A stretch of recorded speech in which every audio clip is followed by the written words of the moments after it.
High, তো ভাইফোঁটা দিয়ে মামাবাড়ি চলে গেছিলাম আর সন্ধ্যায় বেরিয়ে পড়ি মামাবাড়ির ঠাকুর দেখতে।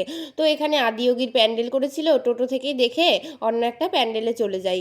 এই প্যান্ডেলটাও খুব সুন্দর হয়েছিল। ওখান থেকে দেখে তারপর ভূতের একটা প্যান্ডেলে চলে গিয়েছিলাম। এখানে লাইটটাই শুধু এরকম, আর বাকি কী যে ভূত করেছিল সেটা ভূতই জানে। কিন্তু এখানকার মাকে বেশি ভালো লেগেছে। তারপর যেতে যেতে দেখি বিশাল বড় লাইন। সবার এনার্জি দেখে আর লাইন দেখে আমি ওখান থেকে চলে আসি। তারপর আবার এইদিকে আদিয়োগী দেখতে দেখতে চলে যাই নেক্সট প্যান্ডেল ত্রিধারাতে। এখানে প্রত্যেকবার সব থেকে বড় আর বেস্ট করে, সো তোমরা দেখতেই পাবে কতটা সুন্দর প্যান্ডেল হয়েছে।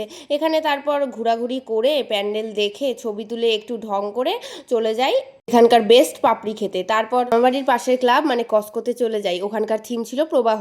ভিতরটা তো অসম্ভব সুন্দর করেছিল, আমার তো দারুণ লেগেছে। আর এই যে মায়ের পাশে যে এটা ঘুরছিল, এটা তো অসম্ভব সুন্দর লাগছিল। আর এই যে বাইরেরটা কিছুটা এরকম করেছিল। তারপর ওখান থেকে এগরোল খেয়ে আমরা চলে আসি বাড়ির দিকে। কয়েকটা ছবি তুলে মামা বিরিয়ানি নিয়ে এসেছিলো, ওটা খেয়ে দিনটাকে এখানেই শেষ করি। বাই, দেখা হচ্ছে নেক্সট কোনো ব্লগে।